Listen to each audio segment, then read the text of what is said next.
0 to 100 in 3.9 seconds. जरा करके दिखाओ यार 0 to 100। इसकी पूरी रेंज कितनी है ऑन 100% चार्ज? 535 सिटी। और जब आप मोटरवे पे जाते हैं तो आप नॉर्मली हाई स्पीड पे चला रहे होते हैं, जी जी। तो जैसे पेट्रोल ज़्यादा खाती थी मोटरवे पे करती है। अगर आप 120 की स्पीड पे चला रहे हैं, 4 लोग अंदर बैठे, एसी ऑन है, जी जी। तो 460। सीट पे बच्चा बैठा हो और आप गाड़ी ऑफ कर दें तो टेल्स यू कि पीछे बच्चा बैठा हुआ, तो don't leave him alone. Camera है और ये कैमरा।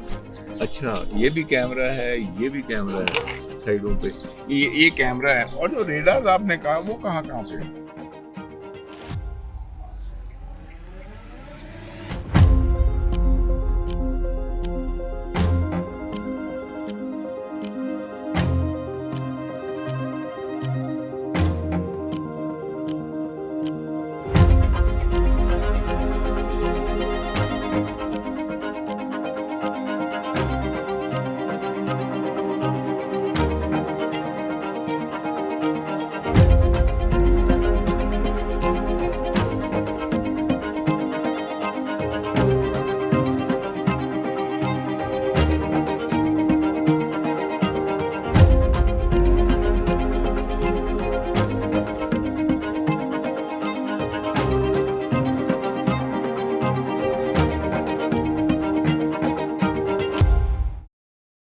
अस्सलाम वालेकुम।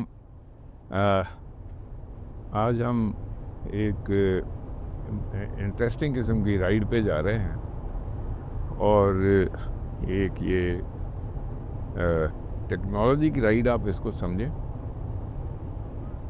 कि कार इंडस्ट्री जो है इसको एक मदर इंडस्ट्री के तौर पे गर्दाना जाता है, क्योंकि जब एक गाड़ी सड़क पे आती है तो उसमें बेशुमार टेक्नोलॉजीज़ आ जाती। तो उसका नतीजा ये है कि ये जहाँ से ये इंडस्ट्री स्टार्ट हुई, पहले तो वैसे लोग जो हॉबी से गाड़ियाँ बनाते थे, फिर करते करते कंपनियाँ जैसे जर्मनी में मर्सिडीज़ बन गई, इंग्लैंड में विलियम मॉरिस ने कार बनानी शुरू की लार्ज स्केल पे। लेकिन सबसे बड़ा रेवोल्यूशन आया जब फोर्ड ने 1 मिनट में एक कार बनाने की असेंबली लाइन बनाई। तो जो मूविंग असेंबली लाइन थी उसमें गाड़ी की मास प्रोडक्शन शुरू हुई कि 1 मिनट में गाड़ी जब बनती थी तो उसमें हज़ारों नहीं बल्कि लाखों लोग एम्प्लॉय हो गए, और उसके साथ बेशुमार गाड़ी भी सड़क पे आई। और वो गाड़ी की वजह से जो प्रॉस्पेरिटी थी, क्योंकि उसके साथ कॉमर्स बढ़ा, बिज़नेस बढ़ी, फासले कम हुए, वो सारा सिलसिला चला। लेकिन वो गाड़ी को 1 मिनट में एक बनाने के लिए जो पीछे सप्लाई चेन्स थी वो सारी की सारी बनी कि उसके मुताबिक वो 1 मिनट में फिर किसी को कितने दर्जन नट बोल्ट्स भी बनाने हैं, टायर भी बनाने हैं, और इस तरीके से मुख्तलिफ चीज़ें वो चलती गई। तो मुख्तलिफ जो मराहल थे वो तय होते गए कि पुराने ज़माने में जैसे टायर थे, टायर नहीं थे, हवा टायर, रबड़ वाले टायर नहीं थे, सॉलिड टायर थे, तो उसके साथ सड़क के सारे झटके आते थे। फिर किसी ने उस किस्म की रबड़ ईजाद कर दी, फिर रबड़ के अंदर उन्होंने हवा भर दी, तो उसके साथ न्यूमेटिक टायर्स आ गए। ऐसे ही शॉक एब्जॉर्बर्स डेवलप हुए, बेशुमार चीज़ें।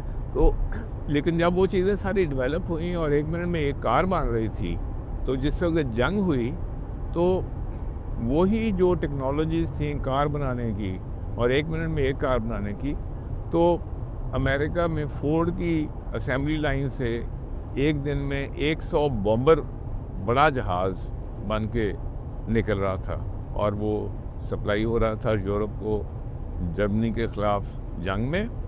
और उसके साथ साथ एम्प्लॉयमेंट भी हुई, और सारे यूरोप का सोना जो था वो निकल के अमेरिका आ गया, क्योंकि इधर से जहाज़ जा रहे थे, उधर से सोना आ रहा था।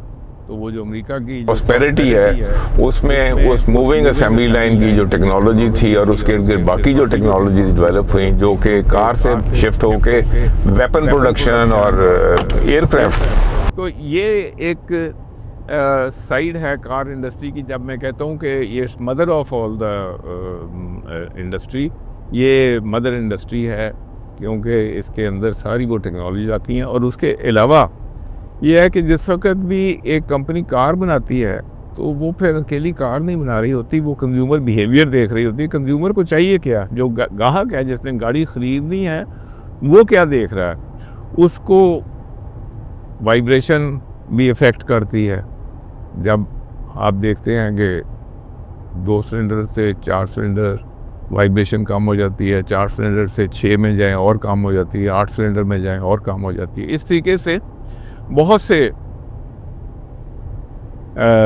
जो फीचर्स हैं गाड़ियों में, वाइब्रेशन, ऐसे ही नॉइज़ का फ़ीचर है, ऐसे ही सेफ्टी का फ़ीचर है, उसके फिर फ्यूल इकोनॉमी है कि कितने लीटर में कितने मील चलती थी। अच्छा, तो जो लग्जरी है, मतलब सीटों के अंदर जो अच्छी लगी कार्स हैं उनके अंदर नीचे मोटरें लगी हुई हैं सीट एडजस्ट करने के लिए। अगर 2 ड्राइवर यूज़ करते हैं तो वो याद रखती है कि ड्राइवर नंबर 1 क्या क्या बॉडी कॉन्टूर है और ड्राइवर नंबर 2 का क्या बॉडी कॉन्टूर है।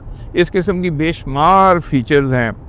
फिर उसकी लुक्स और स्टाइलिंग है, फिर उसकी मॉडल चेंजेस हैं, फिर उसके साथ जो ब्रांडिंग की है, और ब्रांडिंग के साथ फिर उसको लोगों को स्टेटस दिया है कि मेरे पास ये फ़लाना वाला मॉडल है, मेरे पास फ़लानी वाली कार है, फ़लानी कार के नंबर ये XYZ 1 मॉडल है, दूसरे का 3 है, दूसरे का 7 है। वो 7 वाला जो है वो कहता है कि जी मेरी I am top of the world. तो इस तरीके से उसके साथ ब्रांडिंग के साथ स्टेटस को किया। तो ये गाड़ी बनाना ही काफ़ी काम नहीं है, उसकी जो स्टाइलिंग के साथ जो स्टेटस है, स्टेटस के साथ जो मार्केटिंग है और जो कंज्यूमर बिहेवियर है, वो सारी चीज़ें बहुत ही ये मैच्योर किस्म की इंडस्ट्री है जिसको हम जिस वक्त देखते हैं सड़कों पे, तो एज ए ड्राइवर या एज ए कंज्यूमर हम बहुत थोड़ी चीज़ देखते हैं, हम लुक्स वाला को देख लेते हैं, लेकिन अंडर द हुड हमें बहुत चीज़ों का एहसास ही नहीं होता कि जब हम गाड़ी का दरवाज़ा खोल रहे हैं या उसकी चाबी लगा रहे हैं या उसको टच कर रहे हैं, तो अंदर जो इलेक्ट्रॉनिक्स है वो क्या करने लगी हुई है। और वहाँ तक पहुँचने के लिए जिसने भी उसको डिज़ाइन किया है उसकी सोच क्या थी, और उसका आगे उसको उस सोच को जब उसने अमली जामा पहनाया है तो क्या क्या काम उसको आगे करने पड़े। ये सारी वो चीज़ें हैं जो कि जब आप एक कार को देखते हैं तो बातें नज़र नहीं आती, लेकिन they are very much there. और थोड़ा सा मैं आपको बताऊं कि अब वो सारी दुनिया शिफ्ट हो रही है फ्रॉम पेट्रोल से इसमें इलेक्ट्रिक कार्स में। तो ये जो शिफ्ट है ये नई नहीं है। जब कार इंडस्ट्री स्टार्ट हुई थी तो इलेक्ट्रिक में स्टार्ट हुई थी, लेकिन शुरू की गाड़ियां जो हैं वो बिजली से ही चलाई गई थी। लेकिन जो पेट्रोलियम लॉबी थी उसका ख्याल था कि इसके साथ तो कुछ भी नहीं बिकेगा, सिर्फ बिजली बिकेगी। नंबर 1 साइड पे वैसे बिजली के रिलेटेड टेक्नोलॉजी कम थी, लेकिन उसके साथ जो लॉबी थी उसका जो प्रॉफिट मोटिव था वो भी और था कि यार हमारा पेट्रोलियम ज़्यादा बिकेगा। जब हम इंजन वाली गाड़ी चलाएंगे तो फिर उसमें लुब्रिकेटिंग ऑयल भी होगा। तो पेट्रोलियम मार्केटिंग कंपनी जो थी उन्होंने बहुत ज़्यादा इसमें किरदार अदा किया कि नहीं, कारें जो हैं वो इसी पे चलती रहनी चाहिए, और उसके साथ पुर्जे भी ज़्यादा लगेंगे, पुर्जों के पीछे कारखाने भी ज़्यादा बड़े बनेंगे। तो ये सारी चीज़ जो थी ये कर दी गई in favour of electric, in favour of car engine वाली गाड़ी के। तो इस दौरान बहुत से लोग थे जो कि बैटरीज पे काम कर रहे थे, जो सोलर पे काम कर रहे थे और इलेक्ट्रिक मोटर्स पे काम कर रहे थे। और जिस बंदे ने जो भी पेटेंट लिया वो पेट्रोलियम कंपनीज ने ख़ास तौर पे और कई दफ़ा कार कंपनीज ने वो पेटेंट ख़रीद के उसको डब्बे में बंद कर दिया ताकि इसके ऊपर डेवलपमेंट ना हो। और इस तरीके से बिजली वाली साइड पे इलेक्ट्रिक कार्स पे डेवलपमेंट बिल्कुल नहीं दी गई एक सिस्टम और सोची समझे मंसूबे के तहत कि ये अगर ये आ गई तो फिर ये इंजन वाला कारोबार फेल हो जाएगा। और इसी तरीके से ये चलता रहा, और उसकी वजह से अब जो एनर्जी क्राइसिस की बातें होती हैं, ये सारा कुछ होता है। अमेरिका जो है पेट्रोलियम रिसोर्सेज के पीछे पड़ा हुआ है।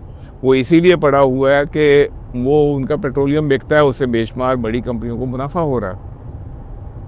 तो ये एक छोटी सी बैकग्राउंड है। हम बात कर रहे थे कि चाइना में टेक्नोलॉजी कैसे परमेट की मुख्तलिफ कंपनियों ने। तो चाइनीज़ गवर्नमेंट ने एक अपने लिए एक गोल बनाया कि ये एक ऐसी इंडस्ट्री है और कि हमारी जो कंपोनेंट मैन्युफैक्चरिंग है और हमारी टेक्नोलॉजी इतनी सारी हो गई हैं कि इन सब को अगर हम सपोर्ट करें तो हम दुनिया की कार मार्केट को डोमिनेट कर सकते हैं। आपको मैं बताता चलूँ कि बहुत आज से 25-30 साल बल्कि मतलब ये 2005 अराउंड 1992-93 हायर जो रेफ्रिजरेटर बनाता है, ये दुनिया की सबसे बड़ी होम अप्लायंस कंपनी बन चुकी थी, क्योंकि चाइना की अपनी मार्केट इतनी बड़ी है और उन्होंने उस पर कॉन्सेंट्रेट किया। इसी तरीके से फिर इन्होंने ये कहा कि हमने कार इंडस्ट्री को डोमिनेट करना है। तो उन्होंने अपनी जो सिस्टम था उसमें जो फंडिंग स्टार्ट की, जो गवर्नमेंट की सपोर्ट थी वो की। तो 109 कंपनीज मुख्तलिफ ब्रांड्स आए मार्केट में, और इनमें बड़ा इंटरेस्टिंग है कि हर पॉकेट और हर मार्केट के लिए मुख्तलिफ ब्रांड्स ने अपनी पोजीशनिंग की। तो इस वक्त हम बैठे हैं शिपेंग SUV में, और थोड़ी सी हम इसके ऊपर बात करते हैं। मेरे साथ आमिर हुसैन साहब हैं और माशाल्लाह ये इनकी गाड़ी है और ये चला भी रहे हैं, तो मैं थोड़ा सा इनसे सवाल पूछूंगा। तो आमिर साहब, आप थोड़ा सा हमें बताएं इस गाड़ी के बारे में। जी, इसका जो नाम एक्सटेंग है, जो ओनर है उसका नाम शाओपेंग है, जिसके नाम पे ये कंपनी बनी है। और जैसे आपने फरमाया कि 109 कंपनीज हैं और मुख्तलिफ लेवल में वो कर रहे हैं। तो ये जो लेवल्स डिफाइन हुए हैं, प्रीमियम, सेमी प्रीमियम या मेन स्ट्रीम या सेमी मेन स्ट्रीम, क्योंकि पाकिस्तान जो है वो वैसे तो मेन स्ट्रीम की मार्केट है और लिमिटेड मार्केट है प्रीमियम गाड़ियों की भी। ये जो अब हम बात करते हैं मेन स्ट्रीम और प्रीमियम, वो सिर्फ पहले तो सिर्फ ये बोला जाता था जो कंफर्ट के हिसाब से प्रीमियम या इंटीरियर जो मटेरियल्स यूज़ हुए हैं उसके हिसाब से प्रीमियम। लेकिन अब जो प्रीमियम का लफ्ज़ इस्तेमाल होता है गाड़ियों के लिए स्पेशली, वो एक्सटेंड करता है टेक्नोलॉजी को, वो एक्सटेंड करता है इंजीनियरिंग को। तो जब आप प्रीमियम गाड़ी की बात करेंगे तो it will have premium ADAS control, it will have premium mechanical engineering incorporated, it will have premium materials incorporated, or on top of everything premium software, which means the software तो कुछ गाड़ियाँ हैं जो जिनकी ADAS बड़ी भयानक किस्म की शदीद ब्रेकिंग करते हैं अगर सामने गाड़ी आ जाए, और कुछ हैं जो कैलकुलेटिव ब्रेकिंग करते हैं ताकि आपको डिस्कम्फर्ट ना हो। बहुत शुक्रिया। ऐसे मैं आपसे 2-4 चीज़ें, जैसे आपने कहा ना प्रीमियम इंजीनियरिंग, तो प्रीमियम इंजीनियरिंग से स्टार्ट करते हैं कि इंजीनियरिंग में बहुत सी चीज़ें आ जाती हैं। आप ज़रा इस बॉडी के स्ट्रक्चर के बारे में बताएं कि जो मैंने टेस्ला स्टेप डाउन सारी देखी है, उसके नीचे जो फ्लोर है वो एल्युमिनियम का है, लेकिन जनरली जो गाड़ियाँ आ रही हैं वो स्टील शीट का होता है। तो यहाँ पे फ्लोर कैसा है?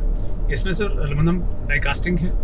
इसके 2 वेरिएंट्स हम लोग लॉन्च कर रहे हैं, G6 और X9। तो यहाँ तक भी है कि single platform aluminium die casted भी अवेलेबल है, जो कि ना सिर्फ टॉर्शनल स्ट्रेंथ बढ़ाता है, तो भाई 85% स्ट्रेंथ बढ़ जाती है जी, लेकिन उससे बढ़ के ये है कि वाइब्रेशन नहीं है, नंबर ऑफ कंपोनेंट्स नहीं है। ओवर द टाइम जब वो मुख्तलिफ रोड कंडीशंस में चलती है तो उसके अंदर जो मुख्तलिफ सस्पेंशन में या वजन डेवलप होने के चांसेस हैं वो कम है, क्रैश रेजिस्टेंस ज़्यादा हो जाती है। तो ये जो एल्युमिनियम बॉडी नीचे फ्लोर है, इसकी भी टेस्ला की तरह वो बैटरी नीचे फ्लोर में लगी हुई है? जी, वो सीट्स के नीचे जो एरिया है उसके अंदर लगती है जी एक्सटर्नल होती है, एक्सटर्नल है फिजिकली जी disconnected from the interior cabin. Interior cabin, वो यानी कि वो बाहर बैटरी ड्रॉ आउट कर सकते हैं खोल के साइड पे, नीचे की तरफ जा सकते नीचे हैं। की तरफ जा सकते हैं। अच्छा, और सिमिलरली जो ड्राइव ट्रेन है इसकी जो वो ड्राइव ट्रेन है वो पीछे रियर एक्सल पे ड्राइव ट्रेन हो।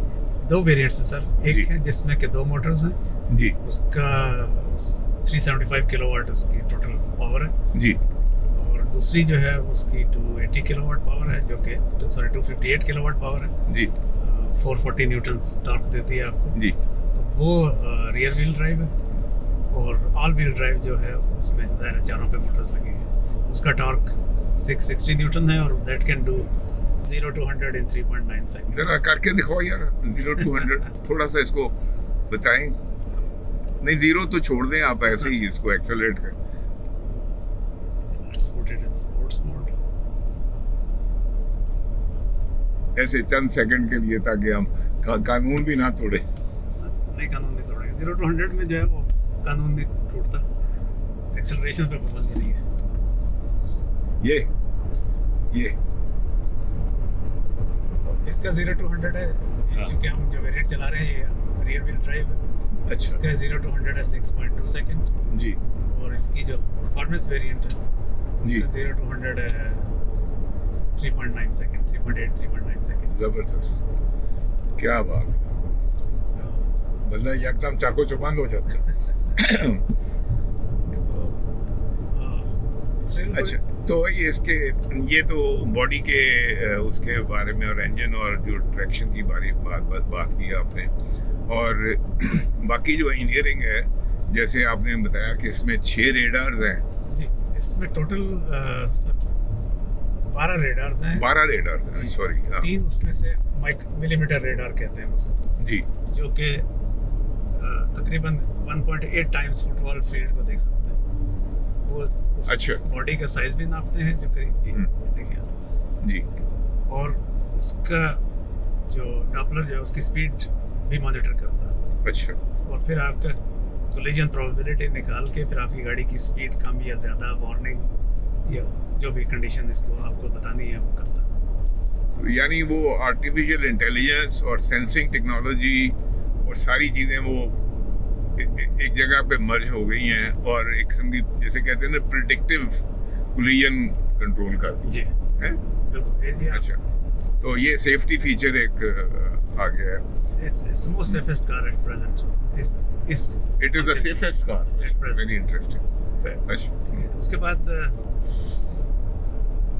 बहुत सारी जो हमारे सर्दियों में यहाँ कंडीशन आती है मोटरवे पे, या फॉग की या स्मॉग की, जी तो as the Doppler can see up to 250 feet. मैं नहीं कह रहा हूँ कि आप लाजमी चलाइए उसमें, हाँ बट अगर आपको उस कंडीशन का फेस करना ही पड़ जाता है तो you can still drive safely under those तो- कंडीशंस। यानी आप ये कह रहे हैं जो डॉपलर रेडार है सामने देख के सेंस ले रहा है 250 फीट तक विदाउट विजिबिलिटी वो जी। देख सकता है।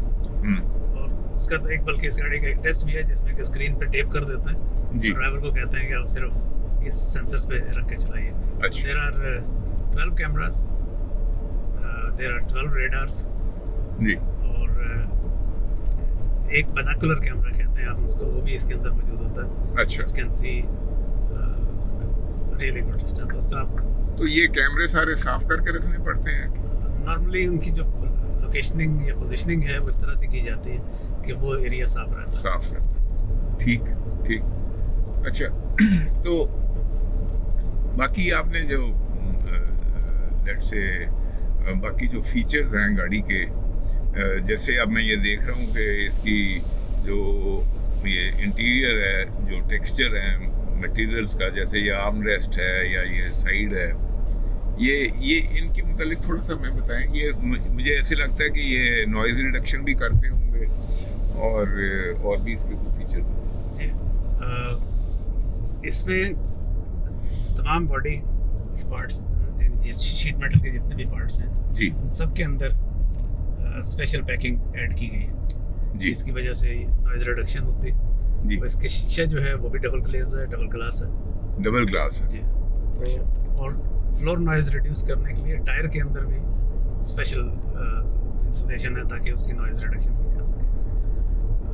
जबरदस्त। ये सारा जो इंटीरियर आप देख रहे थे ये जी। सारा नेपा लेदर है जी। नेपा के बारे में आप जानते होंगे, ये छोटे जानवर का लेदर होता है और उसके वजह से इसमें स्मेल और स्वेटिंग का कॉन्सेप्ट का, लेकिन फील जो है जी। That is a premium. बहुत अच्छी फील है। अब जो एक्सपेंसिव गाड़ियों में मैंने देखा है, यूरोपियन गाड़ियों में, रोल रॉयस वगैरह में ये देखा है, उसके अंदर जैसा वैसी फील आती है। इसी तरह ये अल्कंटारा है, स्वेड है, जी। इसकी फील भी बिल्कुल डिफरेंट है। और ये चीज़ें अगर आप यूरोपियन प्रीमियम मैन्युफैक्चरर से एडिशन मांगते हैं अपनी गाड़ी में ऑर्डर करते हुए, तो चार्ज यू 5-6 लाख रुपया सिर्फ इन चीज़ों का। अच्छा, ये जो आपके ऊपर ये जो स्क्रीन है, अपना जो रूफ है, ये सारी की सारी ऊपर सामने से पीछे तक शीशे की है, जी तो ये इसके साथ गर्मियों में क्या होगा? नहीं सर, ये इसकी 97% 99% ये रोकती है हीट और इंफ्रारेड को, अल्ट्रावायलेट। ये बिकॉज डबल ग्लेजिंग या कोई मटेरियल में चीज? इसमें जी इसको there is a special coating on top of it, silver coating होती है। जी। वो अगर आपने फ्रांस का क्यूब अगर विजिट किया हो जी। तो उस क्यूब के अंदर ये जो ग्लास की कोटिंग हुई है वो एग्जैक्टली वही कोटिंग है। ये वैसी कोटिंग है जैसे ये जेट फाइटर्स की कैनोपी के ऊपर, या वो जो खास तौर पे जो पायलट्स के सामने जो स्क्रीन होता है ना उनकी हेलमेट के सामने वाइजर जो होता है, जी जी वो उसके ऊपर इस किस्म की कोई कोटिंग? हाँ जी, उसमें थोड़ा सा एडिशनल कोटिंग और होती है।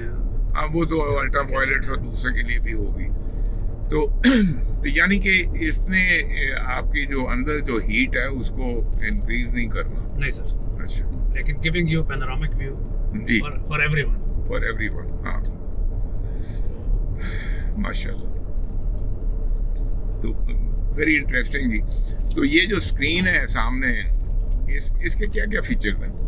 सर इसमें इसके दो पर्पस हैं। एक तो नेचुरली इंफॉर्मेशन देना और आपको कॉन्फ़िगरेशन के लिए हेल्प करना, जी। जो भी आप करना चाहें, किस मोड में चलाना है आपको, लाइट्स के एडजस्ट। हाँ, ये व्हीकल मोड है, विंडोज़ और डोर के लिए आपने उसकी सेटिंग कैसे करनी है, लाइट्स की सेटिंग, सीट्स की सेटिंग। ये जिस सीट पे मैं बैठा हूँ, ये इसके ऊपर तो आपने मेरे ख्याल में वो कोई ऑन किया हुआ है, मसाजर ऑन किया हुआ है, क्योंकि ये पीछे से मुझे बड़ी अच्छी ये फीलिंग दे रही है। जी, there are 5 different types of massaging. अच्छा, 5 किस्म की मसाज है, क्योंकि मैं देख रहा हूँ कि बड़ा मुझे बड़ी उसकी सूदिंग फीलिंग हो रही है। स्ट्रेस रिलीविंग है, फिजिकल रिकवरी है, लॉन्ग हॉल रिलैक्सेशन है। तो ये जो है रियल टाइम एसआर असिस्ट, ये क्या चीज़ है? ये सर अभी हम इसको अच्छा। मैं डर लेता हूँ तो मैं आपको दिखाता हूँ कि इस you can drive it almost self driving इसके अंदर मुमकिन है, आल्दो उसके लिए 5G की रिक्वायरमेंट होती है जी। जो कि अब बड़ी जल्दी अवेलेबल होगा यहाँ पे। तो अगर 5G अवेलेबल हो तो मैप्स की असिस्टेंस से ये फौरी तौर पे काम करना शुरू कर देता है। अच्छा, अब आपने हाथ छोड़े हुए हैं? जी, यू कैन पैर हाथ छोड़ दें। हाँ। इट विल मॉनिटर क्या स्पीड अलाउड है मुझे, आप उसको फॉलो कर सकते हैं। अच्छा। या आप क्रूज मोड में जो आप स्पीड इसको इजाज़त देंगे उस स्पीड पे चलेगा। ठीक। और नेचुरली जो अगली गाड़ी अगर जैम है, ट्रैफिक जैम है, तो उसके मुताबिक उसकी स्पीड ये खुद ही अपने आप को एडजस्ट करेगी उसके बारे में। It will monitor signals as well, red है या ग्रीन है। जी। अगर अगली गाड़ी चल पड़ती है तो ये भी खुद चल पड़ेगी, वो रुक जाती है तो ये भी रुक जाएगी। अभी हल्की हल्की बेल दे रहा है, ये क्यों दे रहा है? ये मुझे कह रहा है कि आपने हाथ बहुत देर से हटाए हुए हैं। अच्छा। तो ये कंडक्टिव टच होता है, अगर जी। हम बहुत देर हटा के रखें तो ये इस मोड से निकल आएगा। ठीक। तो वही जैसे मैं अर्ज कर रहा था कि हम इवन टेस्ला में भी they don't recommend you to take your hands off the wheel all the time. And मतलब बंदा वैसे भी बैठा बैठा सो ही ना जाए ना कि बिल्कुल कोई अनहोना काम हो जाए। अच्छा। दूसरा हम इसलिए भी रिकमेंड करते हैं कि कुछ इस मुल्क की कंडीशन जो है वो चेंज होती रहती है। जी। जहाँ पे रिपेयर वर्क होता है वहाँ नॉर्मली इमीडिएटली लेन या लाइंस की जो हाँ वो नज़र नहीं आती। तो हाँ, कई दफ़ा नेविगेशन भी काम नहीं करती। हाँ, तो मैं एक दफ़ा ऑस्ट्रेलिया ड्राइव कर रहा था तो नेविगेशन के साथ तो वो आगे कोई रोड वर्क्स हो रहे थे, वो नेविगेशन फेल हो गई वहाँ पे। अब अब ये देखें ना यहाँ पे लेन कंट्रोल में तो ये पैच वर्क हुआ है जी लेकिन ना लाइन गायब है। अच्छा, इसकी खूबसूरती ये है सॉफ्टवेयर की, वही जब मैं क्वालिटी लेवल की बात कर रहा था तो इट विल ड्रा अपनी लाइन खुद, हाँ, वर्चुअल लाइन एक बना दी उसने क्या आपने यहाँ सीधा रखना है इसको, बिल्कुल ऐसे। ठीक। अब ये देखिए बड़ा इंटरेस्टिंग है, जैसे मैं ये कह रहा हूँ कि आप हाथ ना हटाएं, हाँ ये टर्न है, ये हाँ। फॉलो कर रही है ऑटोमेटिकली, हम हाथ मूव भी कर देंगे, हाँ, ये फॉलो कर रही है। यानी कि कॉन्टूर को सड़क के कॉन्टूर लेकिन को प्रॉब्लम ये है कि ये हाँ, लाइन खुद ही कर रहे हैं। हाँ, अब आगे यहाँ जाके ले आई हमारी और ये लाइन खत्म हो गई। हाँ हाँ सही सही। ठीक है, तो ये तो इसको फॉलो करता हुआ बेचारा जा रहा है, उधर से वो उसको कह रहा है कि यहाँ से बाहर नहीं निकलना। ठीक है, there are अब two उसने different commands coming in। खुद ही उसको ये लेन चेंज उसको भी ऑटोमेटिक हाँ, है। ये है आर्टिफिशियल इंटेलिजेंस और एआई जिसको आप कहते हैं, और बाकी जो रेडार और जो सीइंग टेक्नोलॉजीज हैं वो सारी मर्ज करके फिर आपके पास इतनी ऑटोमेशन आती है जिसके साथ ये अब ये गाड़ी इस तरीके से बिहेव कर रही है। It makes अच्छा। it safest to drive। ये बंद होता है डैशबोर्ड जी ये बंद होता है यहाँ। अच्छा। उसके बाद there are different driving modes। We have one more thing here। This is X pedal। ये help करता है आपको, which means के one pedal। जी अच्छा You don't need to switch between brake and अच्छा accelerator अच्छा। too frequently। जब आप ट्रैफिक जैम में चल रहे हैं या तो आप पेडल से पाँव हटाएंगे तो ब्रेक लग जाएगी। ये एग्जैक्टली उतना ही प्रोपोर्शनल स्पीड होगी जो जितना आपने एक्सेलरेटर को दबाया हुआ है। ठीक ठीक हो गया, तो ये हेल्प करता है स्पेशली जब आप हिल एरिया में या बहुत ज़्यादा वाइंडी रोड्स पे जा रहे होते हैं तो जी। आपको एकदम स्लो करना है। ठीक। तो आप क्या करते हैं कि आप सीधी आती है, आप रेस देते हैं, या पहाड़ स्लोप चलने के लिए आप ज़्यादा प्रेस करते हैं, फिर आप स्लो होते हैं। इसी तरह उतरते हुए भी यही इशू है। तो ये रीजनरेटिव ब्रेकिंग के साथ काम करता है। You actually start adding more power ji to your battery, और जितना हम रेस देंगे उसी के मुताबिक ये काम ज़्यादा सो कर देगा। अच्छा। अभी आप साथ सिंगल पेडल पे कर रहे हैं। जी ये सिंगल पेडल पे लॉन्ग ड्राइव के लिए तो बहुत अच्छी चीज़ है। वेरी राइट, स्पेशली ऐसा जैसे अभी शाम को ट्रैफिक जाम आता है ना हमारे जीरो जी। पॉइंट से लेके ये जी DHA वगैरह की साइड पे जाते हाँ हुए, जी तो बैक टू बैक आप चल रहे हैं, वहाँ आपको TGA भी असिस्ट करता है जो ऑटोमेटिकली ड्राइव करता है, और ये आपको हेल्प करता है, फटीग नहीं होने देता। जबरदस्त। You can adjust different regenerative levels on the braking, high, medium, low, depending on your road conditions. Even the power steering,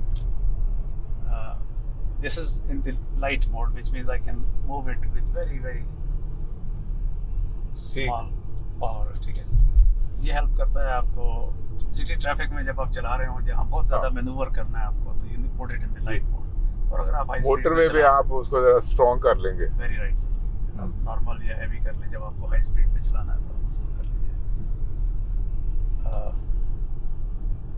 similarly तो I can use different modes individual में, जो मेरी ड्राइविंग कंडीशन है, support में fast acceleration है, comfort है, and then echo means कि वो आइडियल परफॉर्मिंग मोड में चलेगा जिसमें मैक्सिमम डिस्टेंस आपको रेंज मिल जाएगी। ये फिर इसके अंदर there is a co-pilot driving जो भी हम यूज़ कर रहे थे, जी तो you can turn it on end of. जैसे मैंने अर्ज़ किया कि मैंने इसको ऑन कर दिया, अब आई डोंट हैव टू, तो मैं चाहूँ तो I can change my lane, other या स्पीड कम ज़्यादा करूँ, ये it will obey my instructions, लेकिन other than that it will remain under copilot, ठीक। तो वो इसको चलाता रहेगा। वो जो छोटा मॉनिटर है ये क्या कर रहा है? ये सर इसके जो आपकी स्पीड और अच्छा इमीडिएट जो चीज़ें ऑडोमीटर वगैरह सारा कुछ ये वो उधर है। ये अच्छा यही स्क्रीन इसकी जो है ये डायग्नोस्टिक कंप्यूटर है। आप सिर्फ इसको इंटरनेट से कनेक्ट कर देते हैं थ्रू वाईफाई, जी, और we can update, we can check the health of the machine of your car from our workshop और आवर ऑफिस। यानी जैसे ये मेरा आईफोन है, इसका सॉफ्टवेयर अपडेट हो जाता है रात को खुद ही, OTA जी है, बिल्कुल इसको ऑटोमेटिक सॉफ्टवेयर अपडेट पे लगाया हुआ है मैंने, तो ये रात को खुद ही अपडेट कर देता है। तो ये आप जो कह रहे हैं कि यार जब ये इंटरनेट से कनेक्ट होती है तो इसका सॉफ्टवेयर अपडेट होता रहता है। जी, वो भी अपडेट हो जाता है और इसकी डायग्नोस्टिक्स भी हम कर सकते हैं। अच्छा। आपको वर्कशॉप आने की ज़रूरत नहीं है। इसकी हर व्हीकल जो एक्सपेंग बेचता है उसका ऑनलाइन रजिस्ट्रेशन होती है अच्छा कंपनी के साथ ही चाइना में, जी। और वही उसको एक्टिवेट करती है फॉर यूज़र। हाँ। वहीं से उसकी वारंटी वैलिडिटी होती है जी। Each and every machine is monitored. अच्छा, ये तो वैसे जो आपने बात की जो हाई एंड की BMW या जो मर्सिडीज की हाई एंड की गाड़ियां हैं उनमें ये होता है जी होता है।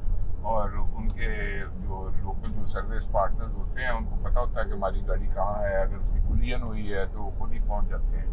तो ये फीचर भी इसके अंदर है जी। SOS सिग्नल कॉल भी है उसके अंदर, लेकिन ये जो है ये चाइना में बनेगी। जी। हम काम कर रहे हैं असल में यहाँ पे AAA वगैरह की इस तरह की फैसिलिटी नहीं है जो ऑटोमेटिकली आपको अप्रोच कर सके। जी तो हमारी कोशिश होगी कि इसको हम लिंक कर सकें किसी भी लोकल कंपनी के साथ, जी। ताकि जब भी कोई लोग पाकिस्तानी किसी जो सर्विस प्रोवाइडर होगा उसके साथ ये लिंक हो सकता है इन केस ये ऑफ। पुलिस के साथ भी लिंक होती है, पुलिस को भी अलार्म जाता है और आपको जी। फिर सर हम प्रीमियम की बात कर रहे थे। जी तो प्रीमियम जैसे मैंने कहा ना, इंजीनियरिंग इसमें शामिल है। ठीक। तो आपके ख्याल में अभी तक जो गाड़ियाँ आपने एक्सपीरियंस की हैं माशाल्लाह, जी। मैक्सिमम नंबर क्या आपके, कितने किलोमीटर के बाद पहली सर्विस कॉल आती है? वो तो 5000 पे आ जाती है 5000 पे आती है हमेशा। 5000 पे अगर आप और 50-60,000 पे सर्विस प्रोवाइडर है उसके पैसे पाने शुरू हो जाते हैं। वो पहली सर्विस फ्री तो होती है, कहने को तो फ्री होती है, अच्छा, लेकिन वो तेल पानी उसका जब चेंज करते हैं तो उसके पैसे लेते हैं। जी, कुछ लोग अभी हमसे सवाल करते हैं कि जी आप SSS आपका शोरूम है या नहीं है। हाँ। तो मैं उनको ये बताना चाहता हूँ कि वो SSS के दौर जो हैं वो तकरीबन चले गए। जी। पहले तो आप गाड़ी बेचते थे और उसके बाद हर महीने की इनकम शुरू हो जाती थी। हाँ, वो एक्चुअली समझने वाली बात ये है ना कि जो उसमें जो मूविंग पार्ट्स है ना इंजन वाली कार में सर, वो मूविंग पार्ट्स उसमें बहुत ज़्यादा हैं और उसका जो पहला लुब्रिकेशन है वो वाकई शुरू में चेंज करने की ज़रूरत है, क्योंकि उसका तेल जो है ना, जब नई गाड़ी है तो पुर्जे आपस में जब रगड़ खाते हैं इंजन के अंदर तो वो तेल गंदा होना है, उसको दोबारा नया तेल डालना है, ये करना है। तो बहुत सी चीज़ें होती हैं। वो इलेक्ट्रिक कार में वैसे नॉर्मली वो चीज़ ख़त्म हो गई थी। जी। फिर भी इलेक्ट्रिक कार में जैसे लोगों को PHEV इसका वगैरह का शौक है, पिछले दिनों वो एक दो यूट्यूबर्स ने अपलोड भी किया हुआ था। PHEV की पहली सर्विस कॉल 5000 पे आ जाती है और 65-70 हज़ार रुपये कॉस्ट करती है, तो 12-13 रुपये तो वही ऐड हो गए। हाँ, तो लेकिन EVs में भी जो है ना वो नॉर्मली 20,000-30,000 टिपिकल पहली सर्विस कॉल होती है। तो इस गाड़ी का जो बिल्ट लेवल है, क्वालिटी लेवल है, वो इतना अच्छा है कि इसकी पहली सर्विस कॉल रिक्वायरमेंट जो है वो 80,000 किलोमीटर है, वो which may not occur for the entire year।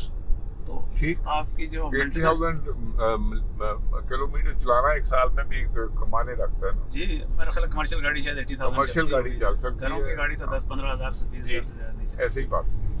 So this tells you the quality of the engineering ji. inducted in this machine, in this car.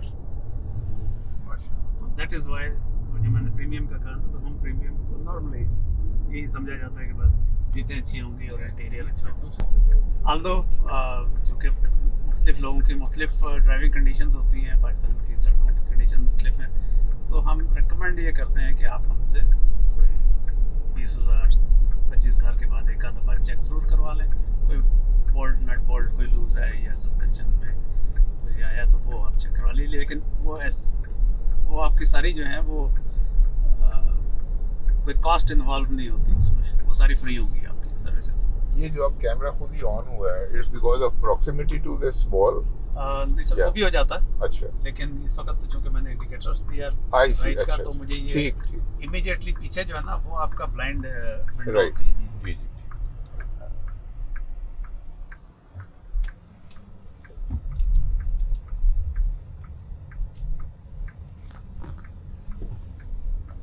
तो वो जो ब्लाइंड स्पॉट है उसको कवर करने के लिए I see. दोनों साइड में ठीक है, आपने इमीडिएटली यहाँ जो बंदा पहुँच चुका है वो मुझे शीशे में शायद नज़र नहीं आएगा, I see. अच्छा, तो ये उसके लिए ठीक।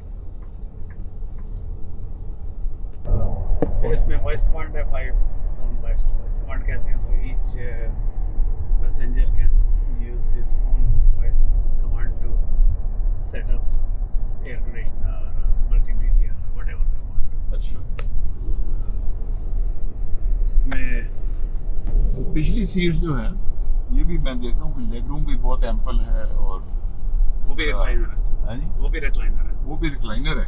अच्छा, उसके अंदर भी अच्छा रियर सीट भी जो रिक्लाइनर है, वेरी नाइस। ये जो ऑडियो है सर मैं देख रहा हूँ यहाँ पे बस दूसरी जगह पे स्पीकर यहाँ भी हैं और यहाँ भी है। ये इधर ये स्पीकर ये देखिए कितना बड़ा एस्थेटिकली यहाँ पे किया। तो ड्राइविंग स्पीकर सर, और जो सो इट हैज इतने 12 है या 18 है इसके स्पीकर सर? अच्छा 18 स्पीकर हैं सर इसके। अच्छा, वो एक तो ये नीचे है ना जी, और एक ये साइड पे यहाँ पे है, एक ये है, तो 3 तो ये हो गए, 3 उस साइड पे हो गए, 6 हो गए ऐसे ही। फिर एक इसमें एक और बड़ा इंटरेस्टिंग है कि ये जो ड्राइवर का हेडरेस्ट है ना, इसके अंदर इसके प्राइवेट स्पीकर्स हैं। अच्छा विच मीन्स कि अगर आपका ड्राइवर चला रहा है और आप शॉफर ड्रिवन कार यूज़ कर रहे हैं जी, तो वो जो उसकी कम्युनिकेशन है वो आपको डिस्टर्ब नहीं करेगी। अच्छा और अगर आप चला रहे हैं और बाकी लोगों से प्राइवेसी रखना चाहते हैं तो वो भी आपके फ़ोन की आवाज़ सिर्फ आप तक महदूद है, ठीक। ठीक है, वरना पूरी कार में उसकी आवाज़ पहुँचती है। तो यू कैन एडजस्ट इट कि ये आपने क्या करना है। बहुत काफी फीचर्स हैं। सिमिलरली नेविगेशन की आवाज़ जो है वो काफ़ी अनोइंग होती है क्योंकि जी। वो पूरी कार में गूंज रही होती जी, है। तो इसमें भी वो you can put that navigation sound in your headrest speakers only.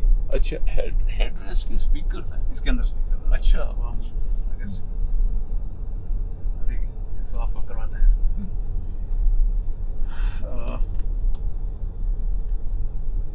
Then charging. हाँ जी, चार्जिंग के मुतालिक बताएं हम। अच्छा, इसका जो है बहुत कम गाड़ियाँ बनती हैं इनका 800 का वोल्टेज का प्लेटफॉर्म होता है। Again it comes to your premium When you technology. say 800 का मतलब कि 800 means एम्पियर ऑपरेटिंग वोल्टेज 800 अच्छा, ऑपरेटिंग वोल्टेज 800 जी। एम्पियर उसको कहेंगे, सर, वोल्ट volts। 800 वोल्ट्स। जी। अच्छा, at how many amperes? Sir ampere फिर कम हो जाता है ना, जैसे अच्छा। इसकी मोटर है फॉर एग्जांपल 280 या 258 किलोवाट की है तो 258,000 डिवाइडेड बाय 800 वोल्ट्स। ठीक ठीक है, तो मैं एग्जांपल आपको इस तरह से जी। देता हूँ जी, कि जो चार्जर्स होते हैं वो वोल्टेज तो हर गाड़ी के मुताबिक मुख्तलिफ एडजस्ट कर सकते हैं। कारें जो बनती हैं जी। वो 300 वोल्ट से लेके 900 वोल्ट तक की प्लेटफॉर्म पे बनती है। अच्छा अच्छा, चार्जिंग स्पीड डिपेंडेंट होती है एम्पेयर की, ठीक तो वो लिमिट हो जाता है। मतलब एक चार्जिंग गन है जिसकी लिमिट ही 200 एम्पेयर है, जी। तो अगर आप 400 वोल्ट की गाड़ी वहाँ से चार्ज कर रहे होंगे तो irrespective of the charging capacities वो 80 किलोवाट से ज़्यादा करंट ही फ्लो नहीं कर सकता, ठीक। पावर नहीं जा सकता। लेकिन उसी 200 एम्पेयर की चार्जिंग गन पे अगर आप 800 वोल्ट का प्लेटफॉर्म यूज़ कर रहे हैं तो ये बढ़ के डबल हो जाता है। ठीक 200 का मतलब 160 किलोवाट पे चार्ज हो सकेगी। तो भले चार्जर 180 किलोवाट का लगा हुआ है, अगर आपकी गाड़ी का प्लेटफॉर्म 400 है तो आप उसको 60 या 80 किलोवाट से ज़्यादा की स्पीड पे चार्ज नहीं कर नहीं सकते। चार्ज। ये स्ट्रेंथ है इस कार की कि इसका जो प्लेटफॉर्म है वो 800 है। अब 800 वोल्ट के लिए फिर आपको it's not simply increasing the voltage, फिर आपको इंसुलेशन भी इम्प्रूव करनी पड़ती है। आपको जो कंपोनेंट हैं volt electronic control component, power control जो गाड़ी के अंदर है जी, वो भी आपको हाई क्वालिटी के यूज़ करने पड़ते हैं जो उतनी वोल्टेज को हैंडल कर सकें। जी। तो इस वजह से आपको बहुत ज़्यादा गाड़ियाँ जो मेन स्ट्रीम या वहाँ कॉमन गाड़ियाँ जो है वो हाई वोल्टेज में नज़र नहीं आएंगी, वो 400 में आएगी। 800 की गाड़ी जो है दैट मींस के क्योंकि उसके जो मटेरियल्स ऑफ कंस्ट्रक्शन है, फॉर एग्जांपल जो जैसे आपने इंसुलेशन की बात की, जो उसका जो कंडक्टिव मटेरियल है, कॉपर होगा, even the transistor, the control parts, जी, कंट्रोल पावर वो सारे इलेक्ट्रॉनिक्स सारे महंगे हो जाएंगे। क्योंकि ये पावर इलेक्ट्रॉनिक्स की तो गेम काफ़ी आगे चली जाती है ना इसमें। अच्छा, तो अच्छा, अब वो ये क्यों किया गया? दैट इज वन साइड, वो तो आपकी गाड़ी के अंदर है। जी तो सिमिलरली आपको जो चार्जर है जी, वो इसका एडवांटेज ये लिया गया है कि आप चार्जिंग स्पीड आपकी बहुत ज़्यादा होगी। तो इस गाड़ी की 30 to 80% चार्जिंग जो है वो इवन 180 किलोवाट के चार्जर्स पे जो ज़्यादा कॉमन पाकिस्तान में लगे हुए हैं जी। 12 मिनट्स। अच्छा, ठीक है ताकि इसकी जो कैपेसिटी टू एब्जॉर्ब जी दैट इलेक्ट्रिसिटी बहुत ज़्यादा है। जी, और मैक्सिमम पावर इनटेक कैपेसिटी इस गाड़ी की है 350 किलोवाट। ओह अगर 350 किलोवाट का चार्जर है जी। तो it will take you 14-15 minutes to charge the entire vehicle. और वो जो 14 मिनट में जो ये लेगी ये चार्ज, तो दैट वो फिर इसको 500 किलोमीटर के लिए काफ़ी है। रफली ये आप जी 400 प्लस किलोमीटर के लिए बहुत है। हाईवे की बात करें तो 460 के लिए। यानी कि अगर आप फॉर एग्जांपल भेरा जाके रुके हैं और आप वहाँ पे चार्जिंग पे 15 मिनट में ये चार्ज होगी, जब तक आपने कॉफ़ी की प्याली पी जी तो आप गाड़ी 12 चार्ज। मिनट में आप दोबारा 80% पे होते हैं। जहाँ से हम भेरा पहुँचते हैं टिपिकली हम होते हैं 52, 53, 54%। जी। और अगर आप 5 मिनट की भी ब्रेक ले लेते हैं तो तो 80% भी आप पहुँच जाते हैं। 30% मैंने इस चीज़ को एक्सपीरियंस नहीं किया, मैं इसलिए आपसे पूछ रहा हूँ सर कि अब जब आपने भेरा पे इसमें बिजली ली उनसे, इसको चार्जिंग करवाई, तो वो प्राइसिंग कैसे होती है? अच्छा वो मतलब प्राइसिंग पेट्रोल पंप पे तो पता नहीं इतने रुपए लीटर आजकल महंगा हो गया है, तो वो वहाँ पे आपके कैसे चार्जेस कैसे होते हैं? प्राइसिंग का जी अभी चूंकि बिल्कुल नहीं है, लोगों को अंदाज़ा नहीं है, कुछ लोगों को उससे रिएक्ट करते हैं। जी जो आपको एक यूनिट बिजली मिल रही है, अब 80 किलोवाट बैटरी को चार्ज करने के लिए चार्जर की अपनी कन्वर्जन एफिशिएंसी भी है ना, उसने एसी जी। लेनी है 440 पे, बिल्कुल। उसको बढ़ाना है, फिर डीसी में कन्वर्ट करना है, अंदर फिर उसके गन है। लॉसेस होते वेरी हैं। राइट, ट्रांसमिशन तारों के लॉसेस हैं, गन के जी। लॉसेस हैं। जी तो अगर 80 की बैटरी है तो आप अंदाजन रूल ऑफ थंब में ले लीजिए कि 10% वो नॉर्मली 95-96% पे काम करते हैं अच्छे चार्जर्स। ठीक। 800 वोल्ट पे करेंगे तो एफिशिएंसी 95-96 मिल जाएगी, लेकिन वही अगर आप 400 पे कर रहे होंगे तो शायद आपको 90-91 मिलेगी। ठीक। तो 80 किलोवाट अगर आपकी बैटरी है तो हो सकता है कि चार्जर आपको 90 किलोवाट यूनिट यानी 90 यूनिट दे रहा हो, अच्छा यानी खर्च कर रहा हो। तो वो जी। जो 10 उसने खर्च करने हैं in shape of heat, in shape of loss, जी वो भी तो उसने आपसे चार्ज करने हैं ना, क्योंकि कैसे? वापडा से तो 90 के बिल कर रहा है। ऐसी this is one part of it. जी दूसरा ये है कि बहुत सारी जगहों पे लोड शेडिंग कॉमन है, जहाँ वो डीजल जनरेटर के साथ सप्लीमेंट कर रहा है, यानी जब बिजली चली जाती है तो वो आपको डीजल की कॉस्ट उसको जो है 250-300 रुपये यूनिट पड़ रही होती है। ओह उसके दो हाल हैं, या तो जब बिजली बंद है तो उस गाड़ी वाले से वो 300 रुपये यूनिट चार्ज करे जी और बाकी लोगों से 100 रुपये ले जब बिजली आ रही है। जी लेकिन अगर नहीं है ऐसा तो बेहतरीन हाल ये है कि एवरेज कर दे। उसको अंदाज़ा है कि 1 से 1.5 घंटा 2 घंटे बिजली नहीं होती जो मुझे डीजल पे रन करना पड़ता है, तो उसको एवरेज कर दे वो एक अपने 125-150 रुपये। हाँ, या एक मंथली निकाल ले, हिसाब निकाल ले कि मेरा मुझे 1 किलोवाट जब मैं बेच रहा हूँ तो कितने का पड़ रहा है। तो शहर में तो कोई मसला नहीं, वो नहीं भी जनरेटर उसने रखा हुआ जी। तो आपको कहेगा जी कहीं और से करवा लें, लेकिन ठीक।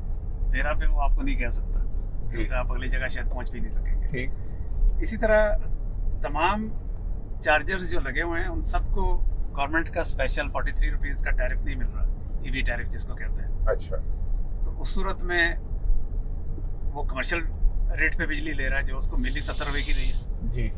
तो वो हो सकता है कि आपको 125 या 150 रुपये की बेच रहा हो।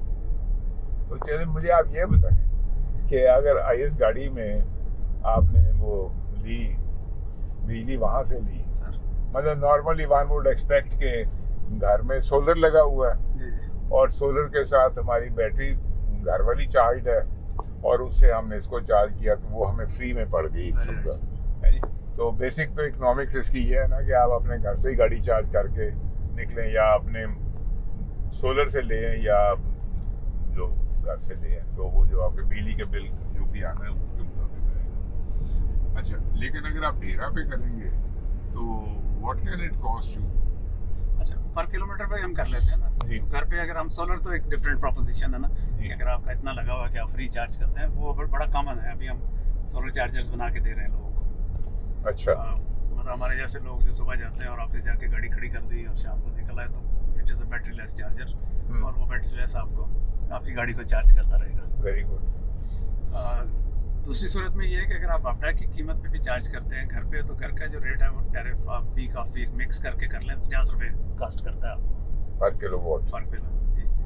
और इस जैसी गाड़ी जो कि तकरीबन 6 किलो, ये 6.6 इसकी मैक्सिमम रेंज है पर किलोवाट पर यूनिट, यानी अच्छा। एक यूनिट बैटरी हो तो ये 6.6 किलोमीटर चलती है। ठीक। तो फ्यूल एफिशिएंसी अगर अभी तक लोग ईवी में नहीं गिन रहे, बड़ी जल्दी गिनना शुरू कर देंगे जी। तो फ्यूल एफिशिएंसी जो है वो इस वक्त प्रिवेलिंग कार्स में इसकी सबसे ज़्यादा है, वो भी 800 वोल्ट होने की वजह से, क्योंकि करंट की वजह से हमारे लॉसेस कम होते हैं। तो आम गाड़ियाँ आपको मिलेंगी 5.6 5.7 किलोमीटर्स पर kilowatt hour battery. This has more than 6 और किलोमीटर। 1 किलोवाट हुआ 50 रुपए का। जी 50 रुपये का। तो अब आप अगर फर्ज करें 6 किलोमीटर चलते हैं तो 50 डिवाइडेड बाई 6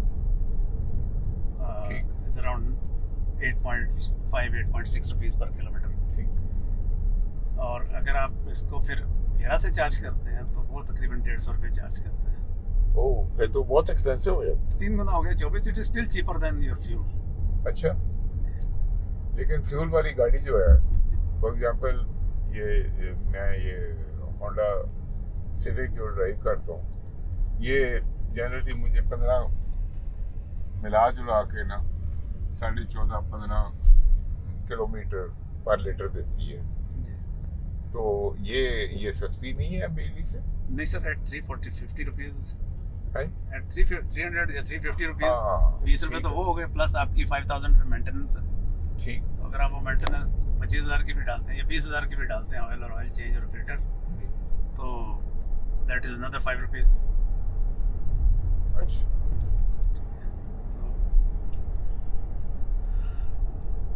यहाँ वो आप समझें कि 150 उतनी माइलेज आपको मिलेगी 150 में, और पेट्रोल में वो मिली 350 में। अच्छा, वो तकरीबन डबल हो जाती है। तो वाइब्रोमीटर। ठीक है सर। अच्छा, अब आप हमें ये दिखाने लगे हैं कि इसकी जो बॉडी वाइब्रेशन है, फ्लैश सस्पेंशन, वो सस्पेंशन कैसा बिहेव कर रहा है। क्या बात है। ये जो मैं बात कर रहा था, टेक्नोलॉजीज कन्वर्ज कर रही हैं, इसके ऊपर कभी बंदा गौर ही नहीं करता कि कार मैन्युफैक्चरर जो है वो वाइब्रेशन के ऊपर कितना काम करते हैं। अब जैसे आमिर साहब ने बताया ना कि जो टायर्स हैं वो भी स्पेशली उसके अंदर भी उसको किया है, फिर उसके जो शॉक एब्जॉर्बर का सिस्टम है उसको भी चेक किया है, फिर बॉडी के अंदर बाकी बहुत से और फीचर्स हैं, जैसे एल्युमिनियम का नीचे बेस है, ये सब चीज़ें मिल के जाती हैं। तो अब ये वाइब्रेशन जो है ये हमारी ये किस में, ये 4.9 ये जिसे हम डेसिबल्स कहते हैं, इसको क्या कहते हैं? मैं सर आपको बताता हूँ इसका सारा तस्वीर। तो ये आइडियल तो ये होगा कि हम इसी तरह की दूसरी गाड़ी में बैठे और हमें अंदाज़ा हो कि दोनों का फ़र्क क्या है। जी ठीक है, लेकिन नेचुरली वो अभी पूरी तौर पर मुमकिन नहीं है, बट आई शो इसके ये। अच्छा, दूसरा जो है वो एक चीज़ मैं और आपको दिखाना चाहूँगा यहाँ पे। ये अब आप हमें नॉइज़ लेवल जो गाड़ी के बाहर इस वक्त तो शीशे खोले हुए हैं, जी तो इसके मुताबिक इस वक्त नॉइज़ लेवल आ रहा है ये डेसिबल्स में 86, 76, 83, 89, जैसे कोई गाड़ी पास से गुजरी है। अब हम शीशे बंद करते हैं और आप गाड़ी चलाएं, फिर हम बोलते नहीं हैं, आप देखें बताएं क्या नॉइज़ लेवल क्या आ रहा है।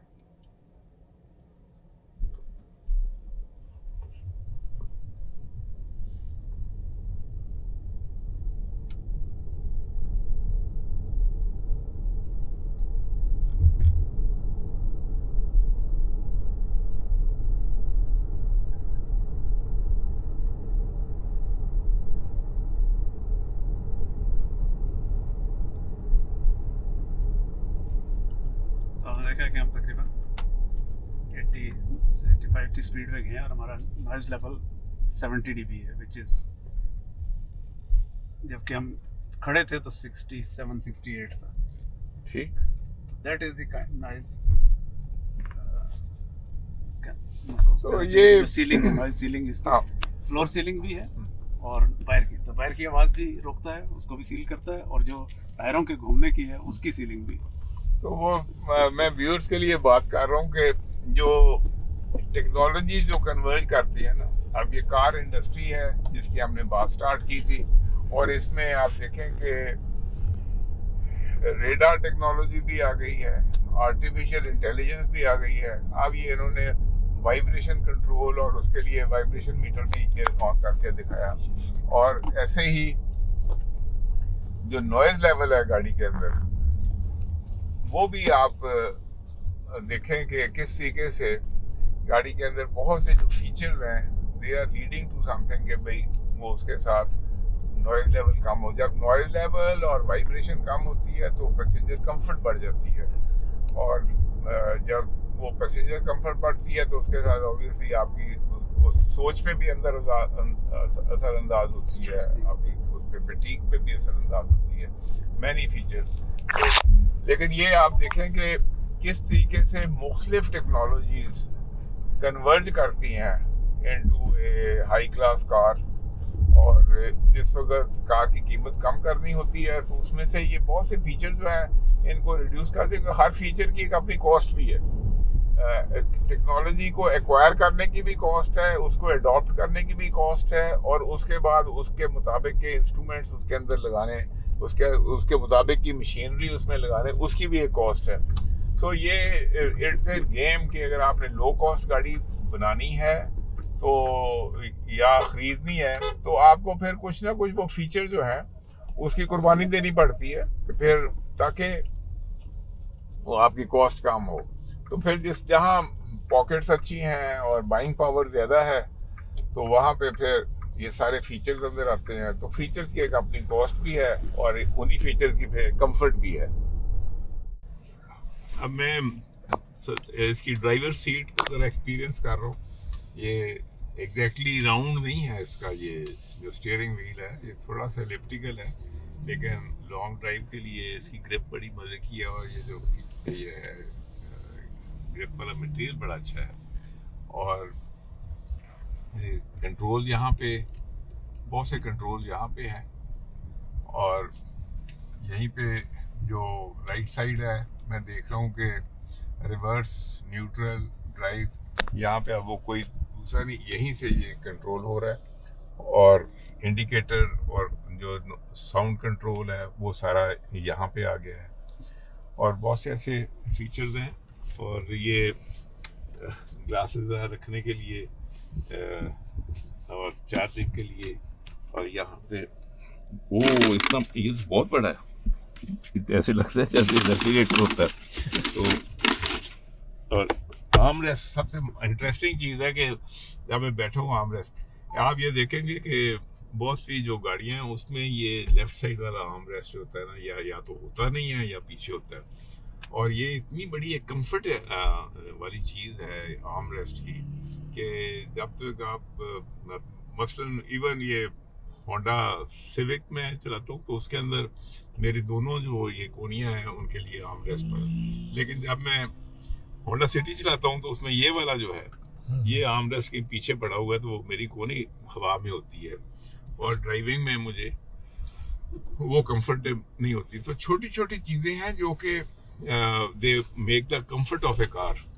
तो ये चीज़ें मैं कर रहा हूँ। फिर ये एयर कंडीशनिंग के जो वेंट्स हैं ये काफ़ी बड़े इंटरेस्टिंग यहाँ पे सामने आ गए हैं, और रियर व्यू मिरर भी जो है इट्स नॉट ए मिरर, यहाँ भी अब ये वही बात है, कैमरा ही है जो इसको चला रहा है। तो उसके साथ भी काफ़ी इंटरेस्टिंग है क्योंकि जो व्यू है वो बड़ा इंटरेस्टिंग, और मेरा ख्याल है कि ये प्रॉब्ली एक्सपेंड और रिड्यूस भी कर सकते हैं। मिरर भी यूज़ कर सकते हैं, इस पे बटन लगा हुआ है, ऊपर ही एक बटन है, प्रेस करें मिरर बन जाएगा ये। अच्छा, इसको प्रेस करें सेंटर यस, ये अब मिरर बन गया। हाँ अच्छा, प्रेस करके वो मिरर बन गया, और अब मैंने इसको खोला है तो वो वापस camera based rear view mirror बन गया। तो वाइजर भी बड़ा इंटरेस्टिंग है कि नॉर्मली वाइजर नीचे से ऊपर को उठता होता है, और ये भी सिनेमास्कोप है बड़ा वाला इसमें दिया है, और ये आगे मैग्नेट बेस्ड है, और मैग्नेट की वजह से ये ऊपर जाके लग गया इसके अंदर, और स्पीकर्स, और ये मेरे में लाइट्स हैं। तो वेरी इंटरेस्टिंग। ऊपर से पूरी धूप है लेकिन अंदर हमें वो धूप फील नहीं हो रही, क्योंकि ये जैसे बताया आमिर ने कि उसमें शीशा स्पेशल है इसका। ये ऑलरेडी मेरे ख्याल में ऑन है शायद ये। जी ऑन, सिर्फ गियर में डालनी है।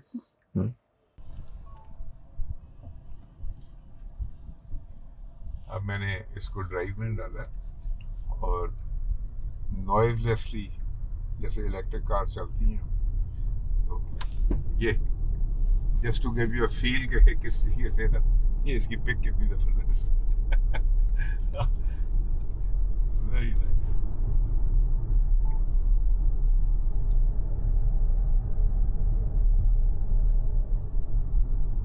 ये बात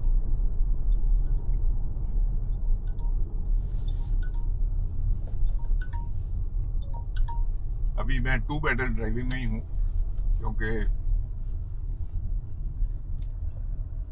सारे कंट्रोल्स का मुझे ज़्यादा इतना अच्छा आइडिया नहीं है, तो इसलिए। लेकिन यह है कि बड़ी इट्स वेरी नाइस फीलिंग, और पावर की जो फीलिंग है ना, ये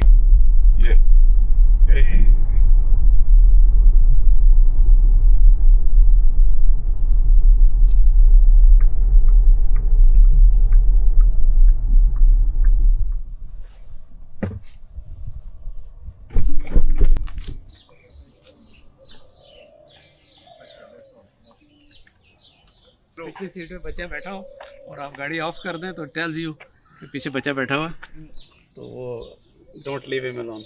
यहाँ पे ये जो फीचर मैं आपके सामने ला रहा हूँ कि गाड़ी को अगर आगे पीछे लाना है तो ये इस ऐप से मैं इसको आगे ला सकता हूँ। पीछे जा रही है जी, ये देखें पीछे जा रही है, और अब ये आगे आ रही है। ये अब मैं इस गाड़ी को फाइनली पार्क करने लगा हूँ। ये अब ऑटोमेटिकली ये अब अपने पीछे वो घर की ड्राइव है उसमें ये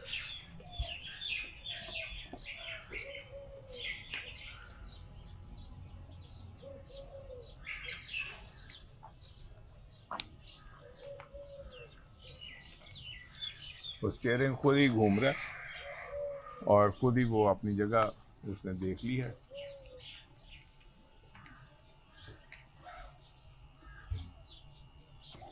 ये ऑल व्हील डिस्क ब्रेक्स हैं जी, ऑल व्हील डिस्क है, तभी स्टेबिलिटी कंट्रोल और सारा कुछ आ जाता है जी।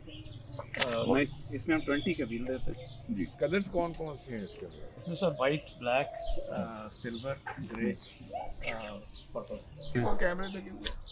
सर इसके नीचे कैमरा, इसके नीचे कैमरा है और ये कैमरा है। अच्छा, ये भी कैमरा है, ये भी कैमरा है साइडों पे, ये कैमरा है। और जो रेडार आपने कहा वो कहाँ पे है? ऊपर है सामने। अच्छा, अंदर। अच्छा, और फिर सामने।